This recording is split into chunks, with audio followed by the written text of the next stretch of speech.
আড়াই বছরের বেশি সময় ধরে চলছে রাশিয়া ইউক্রেন যুদ্ধ। সংঘাত থামার তো কোনো লক্ষণই নেই, বরং পরিস্থিতি ক্রমেই খারাপের দিকে যাচ্ছে। পর্যাপ্ত গোলাবারুদের অভাবে রুশ বাহিনীর অব্যাহত জোরালো হামলায় কোণঠাসা ইউক্রেন তার সর্বস্ব ঢেলে দিচ্ছে। তারপরও কোনো কুল কিনারা পাচ্ছে না কিয়েভ। চরম ক্ষতিগ্রস্ত হয়েছে খার্কিভ, খেরসন সহ দেশটির বিভিন্ন এলাকা।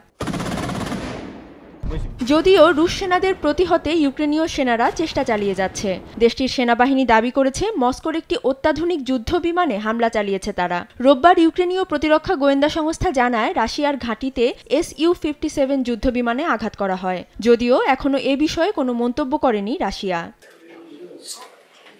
এদিকে প্রতিনিয়ত পশ্চিমাদের কাছে সামরিক সহায়তার আবদার করে আসছে ইউক্রেনের প্রেসিডেন্ট ভলোদিমির জেলেনস্কি। তবে যুক্তরাষ্ট্রের পক্ষ থেকে সামরিক সহায়তার ঘোষণা দেয়া হলেও তা এখনও হাতে পায়নি কিয়েভ। দ্রুত গোলাবারুদ না পেলে পরিস্থিতি আরও খারাপের আশঙ্কা করা হচ্ছে।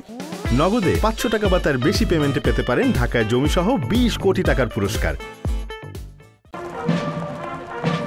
এরই মধ্যে রাষ্ট্রীয় সফরে ফ্রান্সে গিয়ে ফরাসি প্রেসিডেন্ট ইমানুয়েল ম্যাক্রোর সঙ্গে এক বৈঠকে ইউক্রেন ইস্যুতে আলোচনা করেন মার্কিন প্রেসিডেন্ট জো বাইডেন।